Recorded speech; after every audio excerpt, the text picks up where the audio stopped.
All right, Coach Schuman here for the Success for Life podcast. Another great opportunity, another great guest. We try to find people that you need to know about that are doing things in the world right now that is changing the world to help you be successful. Today, my guest is Robert Belcoure. He is the founder and CEO of Cornerstone Financial. Cornerstone Financial, and I'm going to let him talk in depth about his background and everything, but I'll give you a little quick tidbit. We did play football together at the University of Connecticut, and I was just a young buck growing up trying to figure it all out, and he was the older guy. He was the star defensive lineman on the team, and I'll tell you one of the funny, interesting stories. I don't know if I told you this. I may have, but when I went on this was my unofficial to UConn. So in the I don't know if you did any of that back then. They do that now all the time. But I went in the early spring to UConn. Before, it was like when you guys had winter workouts. We would have winter workouts. Maybe I guess it was like late February, early March. And one of my father, Tom Jackson's giving me a tour. Okay, you would have no reason to recollect this because I was just a kid coming around campus. You probably were a junior. I love hearing this because you're probably right. So let me hear it. I love it. Yes. So they bring me into the cafeteria. We go around. I don't remember all the things, but I remember this. I remember coming into the cafeteria, and you, Eric Schmidt, and Kozlowski were in getting like food. Okay. And I don't know what it was for. That's an eating frenzy right there. Yeah. TJ goes and waves at you guys, and says hello. You guys kind of wave back. And I remember thinking to myself, now this was when I was a junior. So I was probably about 6'1", maybe like 195, 200 already. Right. So I thought, and you're from Jersey. So, you walk around the hallways, you're a pretty big guy. I saw you three guys and I was like, oh man, I was like, I really got to work harder. I got to work even harder than I have. Those guys are enormous. Oh, wow. I think that came out of my mouth with Coach Jackson standing there. I said, those guys are enormous. Well, and Kaz ended up playing, 15 years in the NFL. Yep. 15 years. That's a fantastic story. Oh, man. It was – I realized that at that point, I was like, I got to keep working. I got to keep working and because I'm nowhere near as big as these guys. Yeah. I think everybody has that story, though. Everybody has a story like that. Am I allowed to give you my quick story, too? Yes, of course. So I think everybody, most of your fans are football players going on or whatever the case may be. We all have that aha moment. Can I do this, right? So mine was Dave Franks. I end up in the locker room. I'm at UConn. It's the summer. Dave Franks, it's not that big this nowadays, but 6'4", 285, third-round draft pick for the Cowboys, ran like a 4.8, and just a man, full beard. I show up. I'm a Jersey guy. I'm 18 years old. I got like maybe a little, scruff here. I don't even think I have hair under my armpits. And I'm like, is that guy like somebody's father? I'm like, I don't think I'm going to be able to do it. I don't know if I'm going to be able to play here.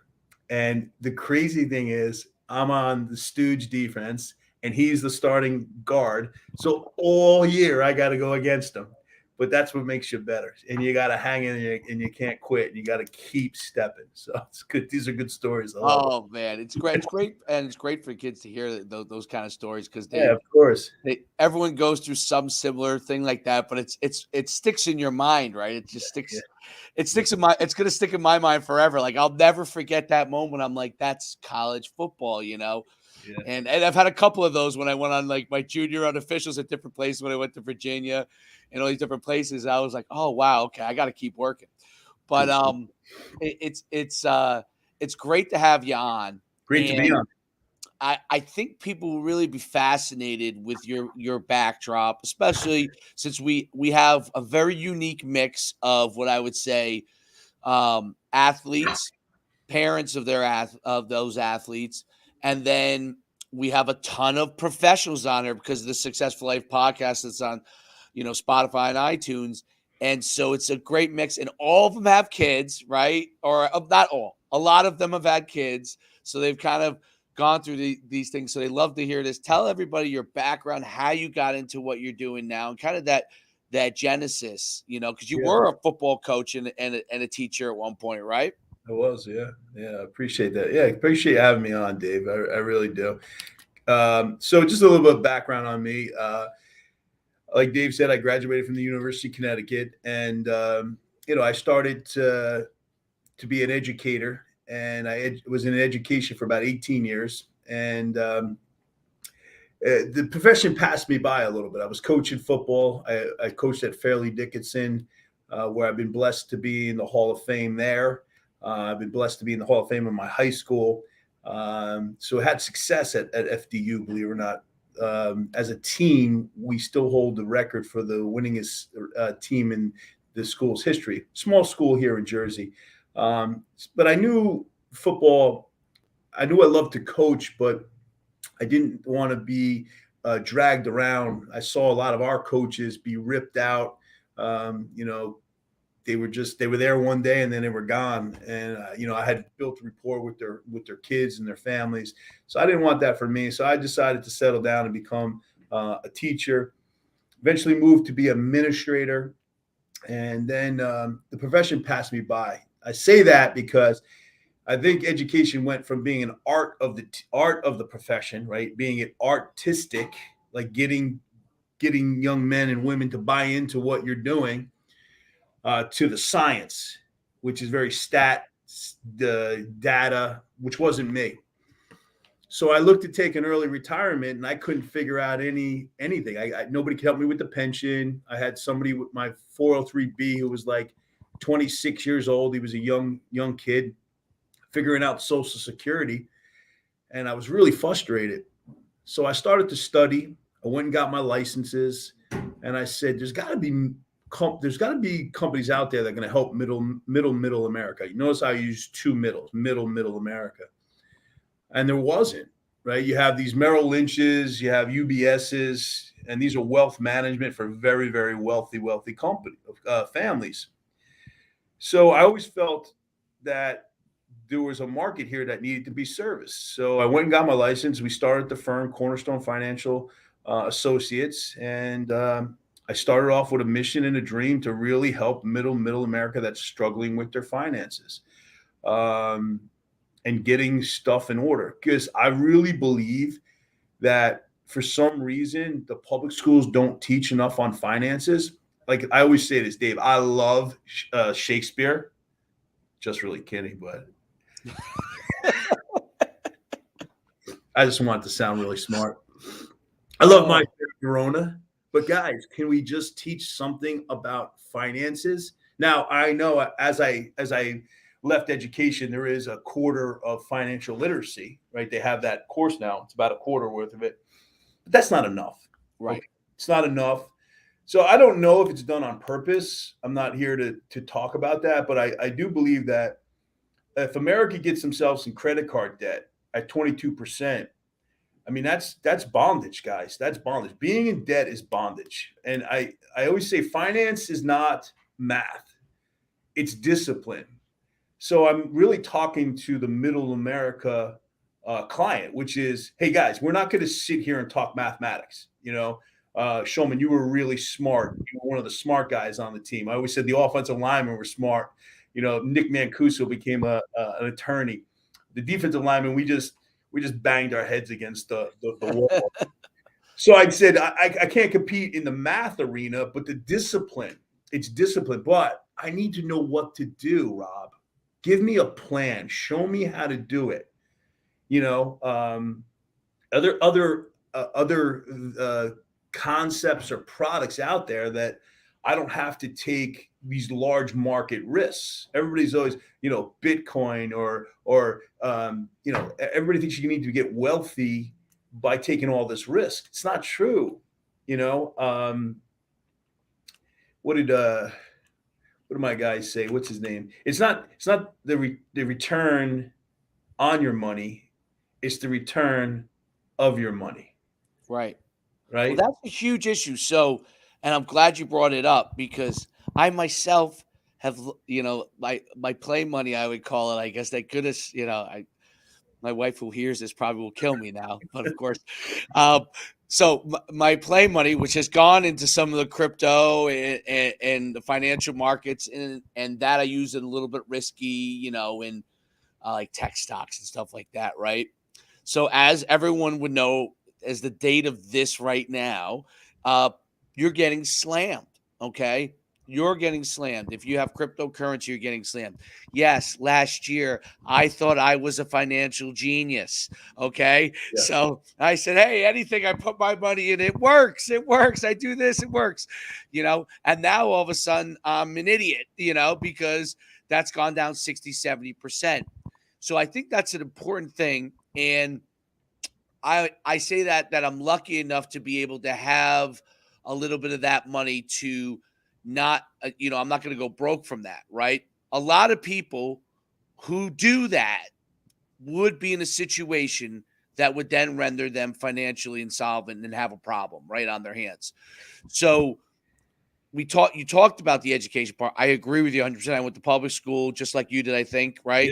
Yep, yep. And the only financial class I had in high school, and it was because I chose it. It was an elective. It was some sort of like accounting class. Okay, and basically in high school, what the teacher did was basically they showed me how to manage my checkbook, which they could have taught me in the first 5 minutes, Yep. and then I could have moved on my day. But we spent like half a semester learning how to write in. Now think of how crazy this is. You go online. Okay. And you have obviously the credit. People don't know the credits and debits or what those even mean, but the credits and debits in your bank account, right? Back in the day, no one does this now, but we would write it in to the credit and the debit area, each check, right? Which I think is a good discipline practice to have even still, but most people just aren't going to do it. My point is that I never walked out of there and really understood what even credits and debits mean. Now I learned it through business school and all that stuff when I was in college.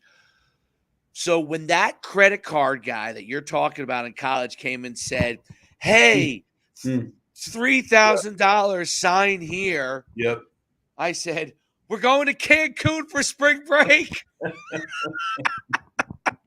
Right. So, that was kind of the thought process. And really, I think my story is no different than a lot of college kids in that they didn't have financial literacy unless it was taught from their parents, which definitely a lot of people do now that have the situation where they can do that. Mm-hmm. But a lot of parents are strapped for time. They have a lot of things going on and they try to teach it, but they don't spend time with it or they don't know about it themselves, right? Because they were. So I've had to learn the hard way on a lot of those things. I'm sure, throughout your life, you've had to figure out those things. That's what makes what you're doing so important. It's an education, right? Yeah. This is what you're doing with your money. And now that money is going to work for you versus literally taking it to a casino, so to speak. Yeah. And it's not as risky. I mean, the markets are not as risky as the casino, but there's an element to that, right? There are times when it is. I know stocks that have gone to $1 in the last few months that were like Vroom. You heard of Vroom, which is like the competitor to that other car. I don't know if it's cars.com or whatever, but like you buy online, they went from some high, they're $1 a share, right? So, and I thank goodness I didn't have any in there, but that's my example of something that looks exciting and great could go away. Tell people how important it is to really understand your financial situation and things that you could put yourself in to get yourself in what I would call a steady situation, right? Like, if you're lucky enough to have money to play with, that's great. But a steady situation that when you're retiring, that you're getting yourself into a situation for retirement, you're ready to go. Yeah, let's talk ground level, right? Middle America. So first and foremost, our tagline is financial services through education. Obviously, with an educational background, I got into this and I'm like, I'm not going to sell anybody out. We're going to educate. We have 123 advisors, okay? And those advisors, I'm constantly educating them that if you educate the client can make an educated decision. So let's talk about a couple areas, right? So most people, when they first get into the job force, they either have a 403B or a 401k, okay? And they're taught to put the money in the 401k, and that defers the taxes, okay? I'm not going to bore you. I'm staying high level, okay? And then, this market goes up and down and up and down, and then Wall Street basically is telling you, don't worry, sit. It's going to come back, okay? It's going to come back. The banks, right? The banks say, put your money in a CD. We're going to get you very, very little interest, but we're safe. You could come see us, and you can take the money out, right? So you got the Wall Street, and then you've got the banks. Well, what if there's something like that's in between, which I never knew about? So I'm going to give you a product that's very, very, I think is very successful. It's been very successful for us. If you've heard of the company Lincoln Financial? Yes, of course. Okay. They own the Philadelphia Field, correct? Yep. Okay. So Lincoln has a fund. Lincoln has a fund. I think it's absolutely fantastic. It's a zero floor. So if you're in middle America, I don't want to lose any of my money. That's the first question I ask my clients. I go, how much of this money do you want to lose? Now, Dave, you talked about having a little play money and fooling around. That's great. But for the bulk of your retirement, can we agree that you can't put Absolutely. it in crypto? Okay. Right. So what do I do with this, Rob? And how come I didn't know about it? Well, it's got a zero floor, and last year's return was 9.5. I'm going to say it again. Zero floor. Return was 9.5. Okay. No fee. No fee. Now you say, well, Rob, how do they do that? Well, you're not going to get more than 9.5. The market was up very high. They're going to cap you. And for that cap, they're going to protect your downside. So you never have to go below zero, because what we don't want to happen is got a 15%, almost 18% correction in the S&P 500, correct? Right. So if I keep losing, people don't realize this. If I have $100,000 and I lose 50% in the market, I'm down to 50,000, correct? Correct. If the market goes up 50%, how much money do I have? You got another 25,000 only, right? That's correct. You're at 75. So you need 100% return to get back to even. So if you eliminate the market risks, which most middle America wants, then it may make sense to put some of your money in some protection. Now, look. Let's stop at that real quick, because, yeah, that's, I think, is critical, because I am just like many other people. I think, all right, in 3 or 4 years, right? But what you said about what the return has to be to get back what you lost is so important. So we have $100,000. We lose 50%, which a lot of people have lost in this last couple of months, just a couple months alone. Okay. So now you're at $50,000. If you had a 50% return, which is monumental, okay, 50% bounce back, you're only back at $75,000. You're still down 25%. Or if you have $100,000 in there, $25,000 of your money. That is an important thing to understand versus what you're explaining, which is we have $100,000. Year 2, you're at $109,000. Okay. The market collapses. You are at $109,000. Zero's your hero, baby. That's it. So that's an important thing to understand. Yep. So people need to understand, if you're looking to be able to be in a situation from a retirement standpoint, this is one of the things that is very important to have in your portfolio, because here's what I think, and I'll let you chime in on this. I think about this. I'm 48 years old. I won't say what your age is. Okay. Even though you look way younger than me, so we'll have to talk about that, but you look way younger than me. You told me earlier. I was just about to say that, but you stole the words out of my mouth. Yeah. I look like Kenny Rogers here, so I'm gonna have to come out with a hit song. You said it to me. I'm running with that.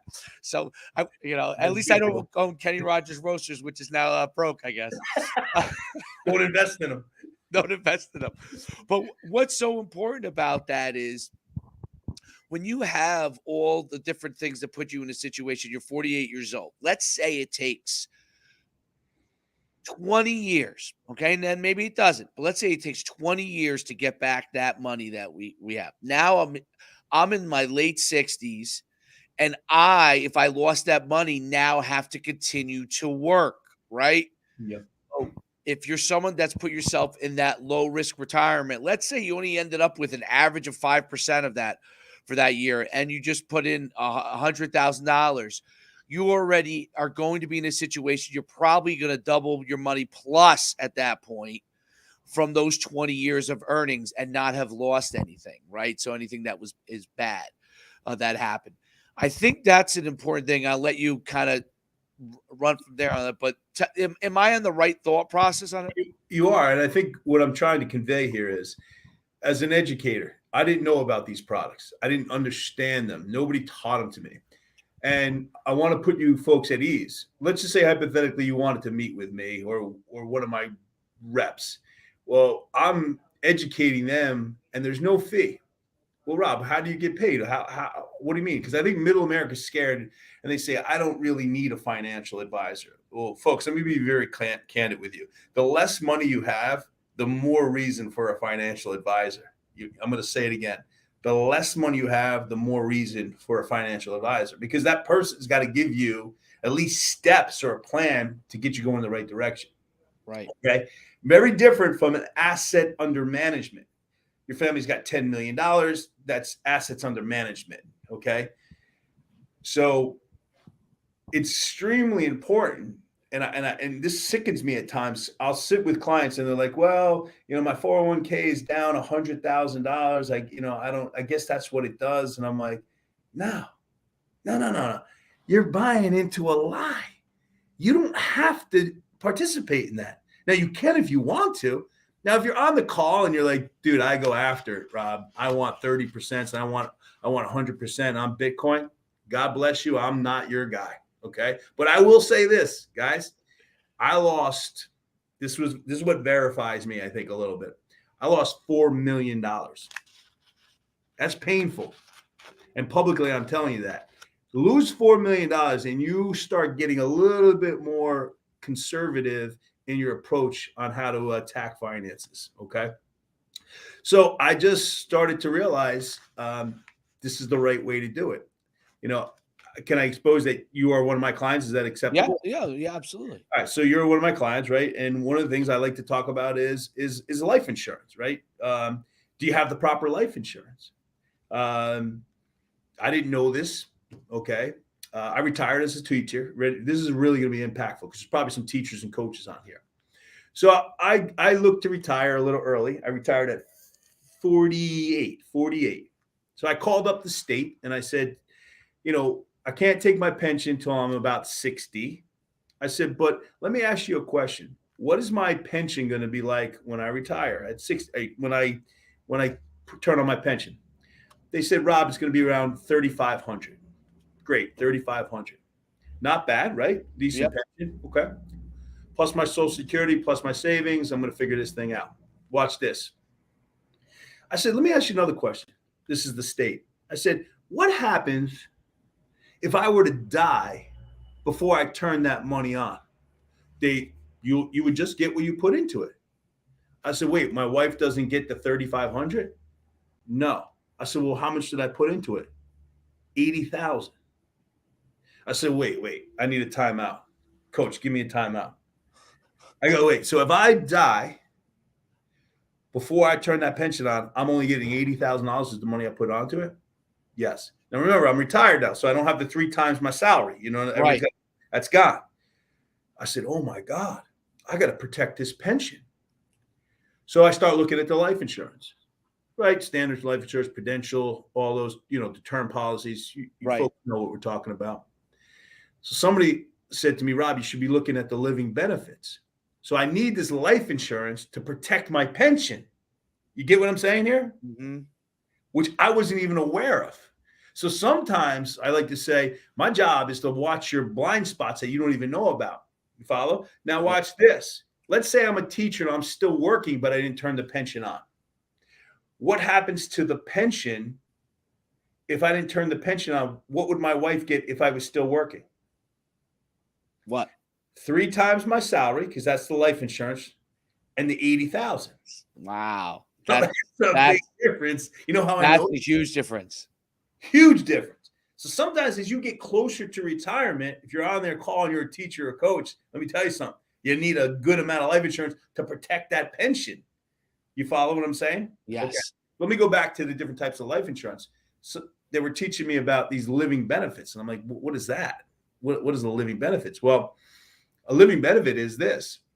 If you come down with a heart attack, stroke, or cancer, which could probably happen way before you pass away, these insurance companies will pay you 80% of the death benefit.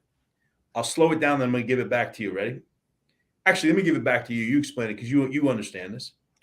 Yeah, I mean, so that means that you're going to get that money while you're alive to be able to take care of the things that you need to take care of because you're not able to go and work or any of those things. So that's because of a disease. So or whatever the situation is, whatever that is. And you're able to use that money, right? So that's an enormous situation that a lot of people definitely don't realize. That was what sold me. I didn't really understand any of that stuff.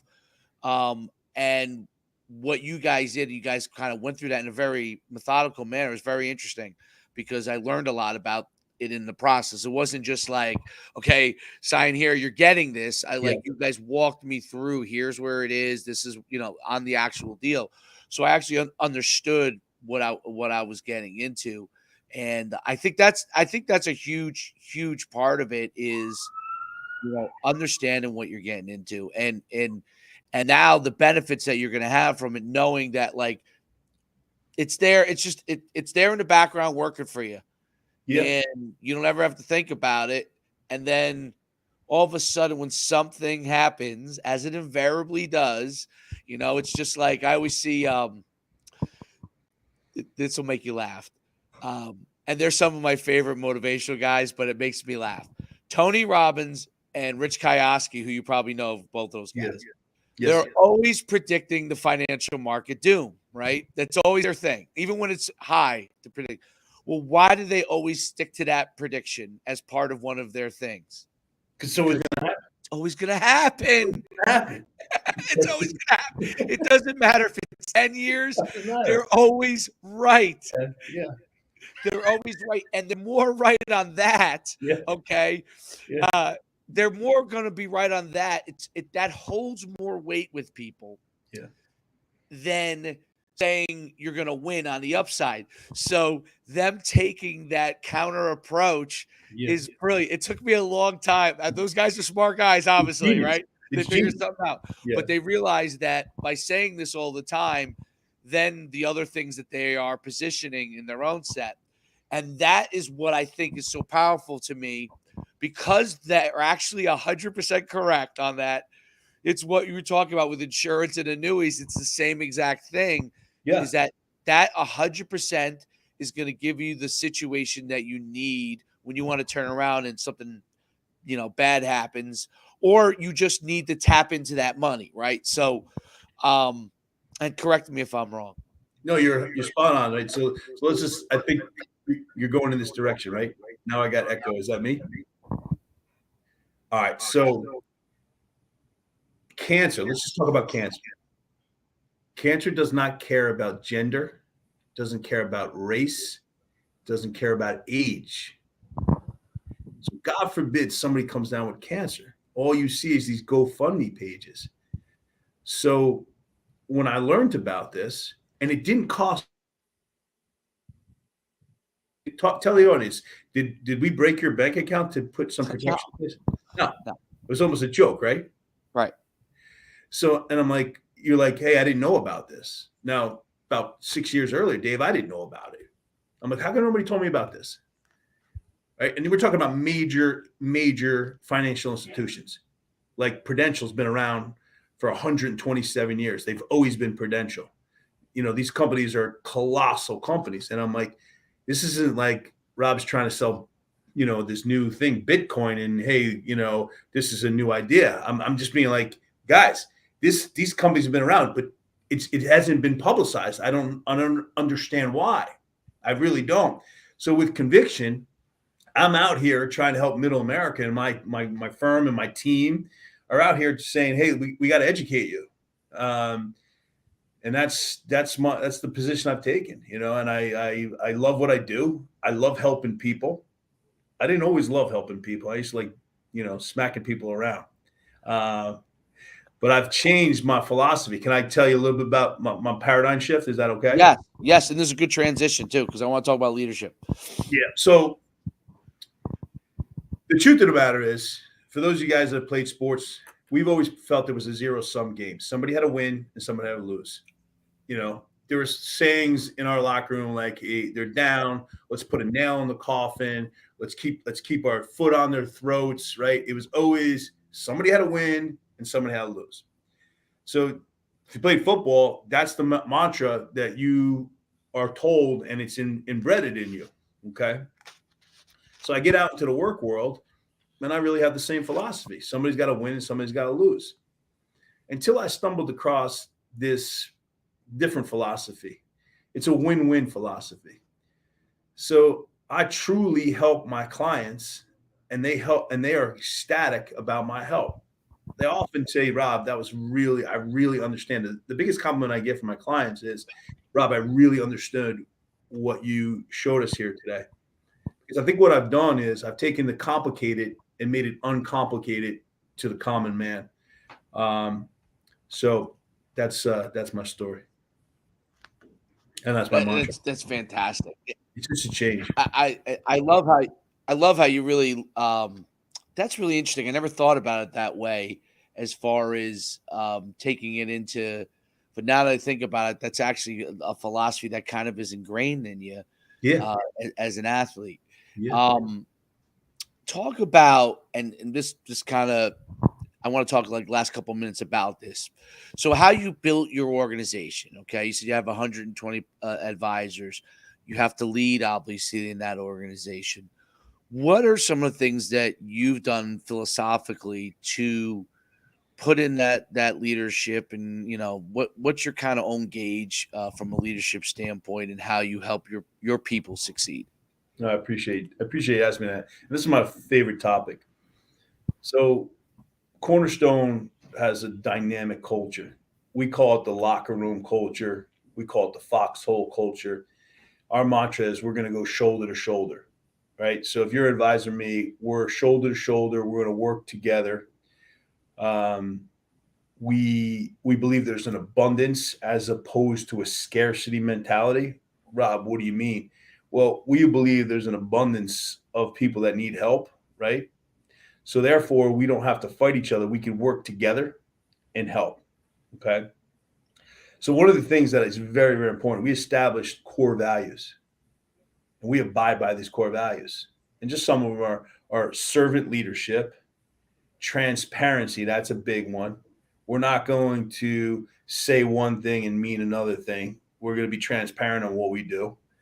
And unless you develop your personal core values, I spoke at the Unigo, the Brian Piccolo Award, which was for Essex County. I spoke on Sunday, and I was telling the young men and women that you must establish your core values, and you must wear them as a necklace around your neck, because those core values are what's going to be your guiding light through the adversity.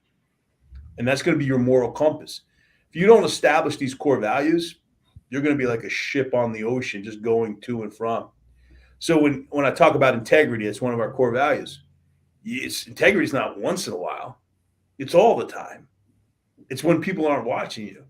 So you've had coaches that have talked to you about this, but you gotta wear them, and you got to make sure you're revisiting them.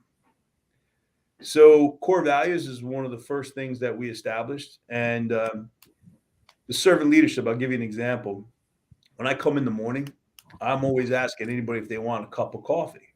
So instead of somebody serving me, right, you would think the CEO should sit down and, hey, guys, bring me a cup of coffee. I go around and say, guys, does anybody need a cup of coffee? I'm here to serve you.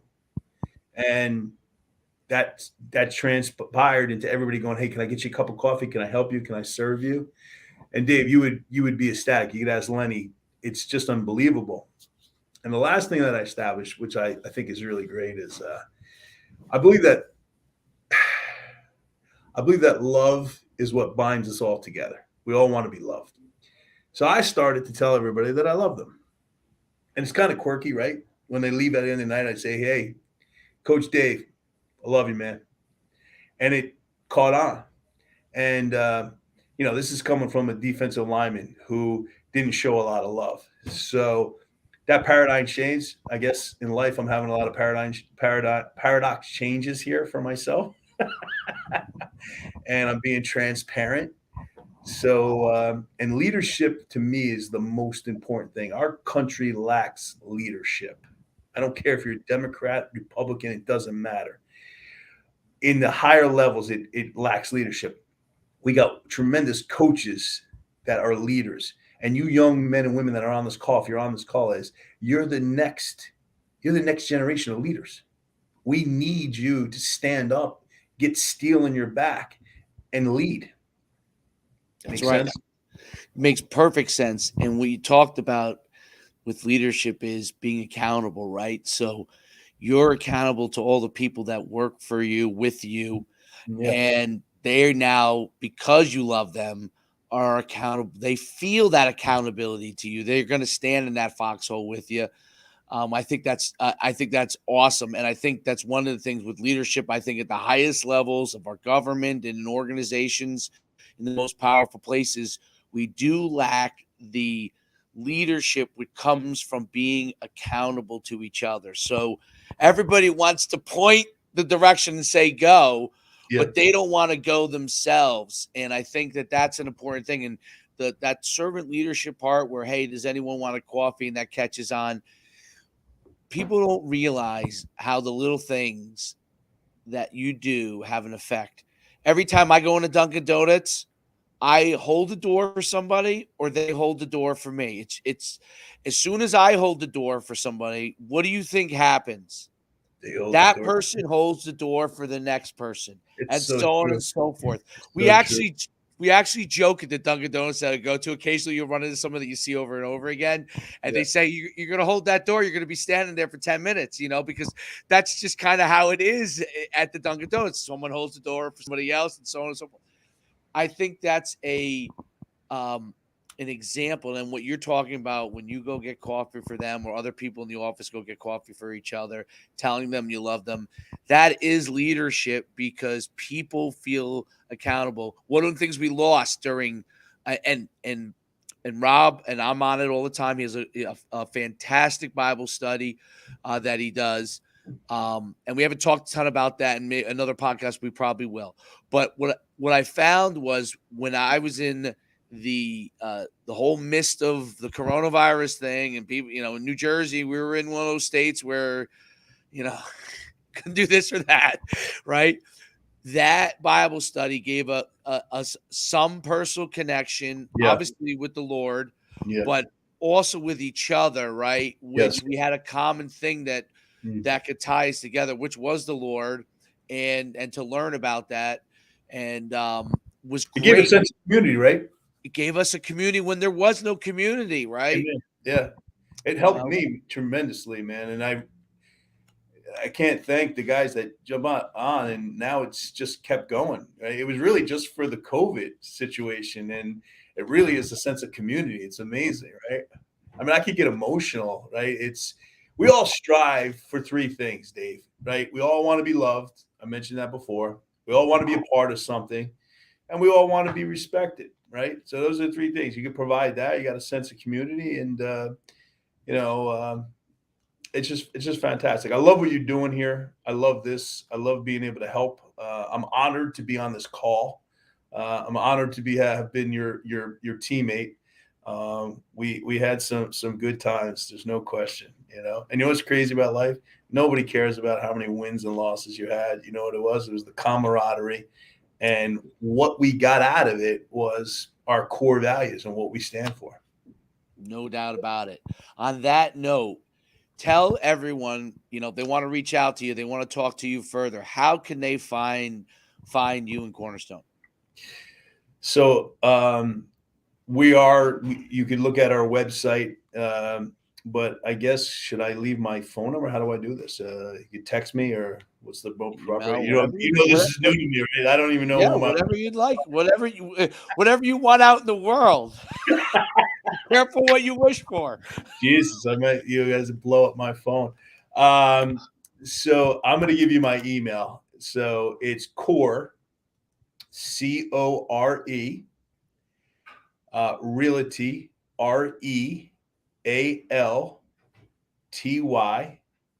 Corp, CORP @gmail.com. Core Realty Corp @gmail.com. I'm here to help. If it's not me, it'll be one of my advisors, and I'll also give you my cell phone. If you could text me, 973 418 4841. It's a pretty easy one. 973 418 4841. Good stuff. I have to say, you're the first one to give away a cell phone. I respect you for that. You're supposed to give me instruction on this, man. It's like my first podcast. Hey, listen, whatever works, and that's amazing, and that's what we try to do, and I'm so honored to have you on the Success for Life podcast. You're obviously successful. You're helping others be successful, because that's what it's all about. I like to say that we gain our success from other people being successful, right? So yeah. It's a win-win. That's the win. So thanks so much for being on. Thanks for having me, Dave. Thank you. It's absolute pleasure. Have a great day. What an honor. Thank you. Thank you.